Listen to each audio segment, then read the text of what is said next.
یک بار برای شرکت هموطنای ما در جنگ روسیه و اوکراین حرف بزنید. یک بار حرف بزنید اگر مرد باشین. یک بار. برای چی حرف نمیزنید؟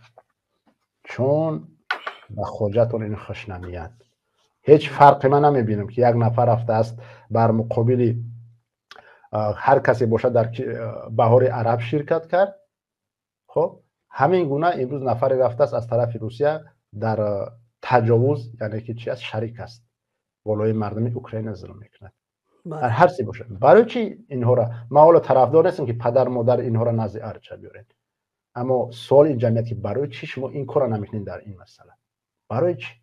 نفرهای زیاد هم میدونیم، نوارها است، حتی من خودم بنده میدونم که در زندان ها نفرها را مجبور میسازن که با جنگ. نفرها وقتشون تمام شده است، وقتی که در همون مهلتی که باید با پایان برسد 4 5 سال 10 سال تو چند سال باشد، وقتش تمام شده است، در زندان است، آزادش نمیکنن. پیشنهاد میکنن که خب با جنگ میره یا که نه در همینجا باز دوام میتونی. یعنی این گونه است. چندین نفرها نه همه برای مبلغ میروند، هستن نفرهایی که خود میخواهند بروند، نفرهایی هستن که کورکورانه میروند، خب نمیدونم یک تبلیغ به دیگرو کرده، تقلید به دیگرو کرده.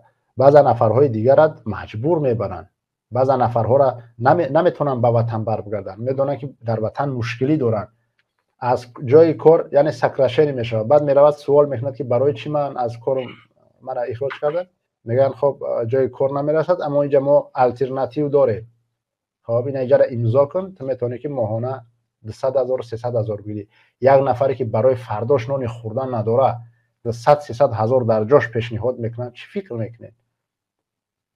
کم نیست نفرانی که راضی میشوند و اینها را میگن که شما اونجا میرین بنا میسازین، شما اونجا میرین در عقبگاه میستین. اما اکثریت مردم تاجیک که ما کار میبریم، بالای این کار داریم، مردم تاجیک پیش است، مردم تاجیک مرده کش است. در هر جایی که مرده میمونه یک چیز میمونه، همین باز تاجیک روان میکنن که رفته مرده بیارین و غیره کارها را.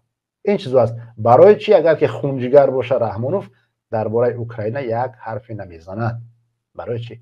انا همین است که ما میگیم که در صمیمی بدن این حرفاش ما شک داریم. فرزندان این ملت رو به جنگ بیگانه نکشید. آنهایی که به دشمن تاریخی ملت ما امروز کمک کرده، جوانان ما رو به جنگ اوکراین دعوت میکنید. هر یک عمل شما ثبت می شود و فردا جواب خواهید داد.